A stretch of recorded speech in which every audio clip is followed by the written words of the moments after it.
प्राचीन काळी महिध्वज नावाचा एक धर्मात्मा राजा होता. तो अत्यंत दयाळू, सत्यप्रिय आणि भगवान विष्णू यांचा मोठा भक्त होता.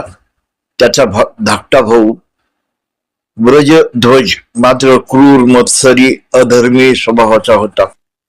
मोठ्या भावाची कीर्ती आणि लोकांमधील मान पाहून त्याच्या मनात द्वेष निर्माण झाला.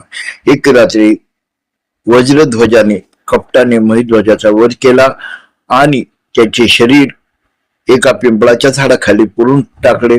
अकाली मृत्यू आणण्यामुळे राजा महिध्वजाचा आत्मा प्रेत योनीत भटकू लागला.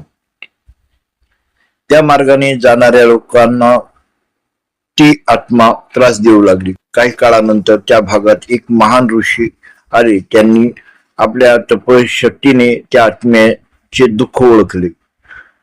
ऋषींनी ज्येष्ठ कृष्ण एकादशीचे व्रत केले. त्यांनी त्या व्रताचे पुण्य राजा महिध्वजाच्या आत्म्यास अर्पण केले. त्या पुण्याच्या प्रभावाने त्याला प्रेत योनीतून मुक्ती मिळाली आणि दिव्य गती प्राप्त झाली. कथेतला संदेश: मत्सर आणि द्वेष माणसाचा नाश करतात. भक्तिव्रत आणि पुण्यकर्म याचे मोठे सामर्थ्य असते. श्रद्धेने केलेल्या एकादशी व्रतामुळे आत्मशुद्धी व कल्याण होते. रामकृष्ण हरी.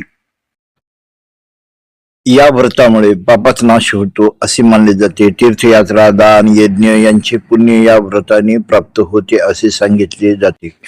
भक्तिभावाने व्रत केल्यास मनशांती, आध्यात्मिक उन्नती मिळते. पहाटे स्नान करून भगवान विष्णू यांची पूजा करावी. तुळशी पत्र, फुले, नैवेद्य अर्पण करावे. दिवसभर उपवास करून हरिनाम, भजन, कीर्तन करावे. रात्री जागरण करण्याची प्रथा आहे. दुसऱ्या दिवशी द्वादशीला पारणे करावे.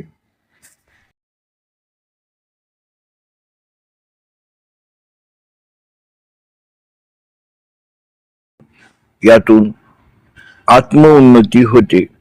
सत्सद विवेक बुद्धी व जीवन मूल्यांचं आयुष्यामध्ये आगमन होतं.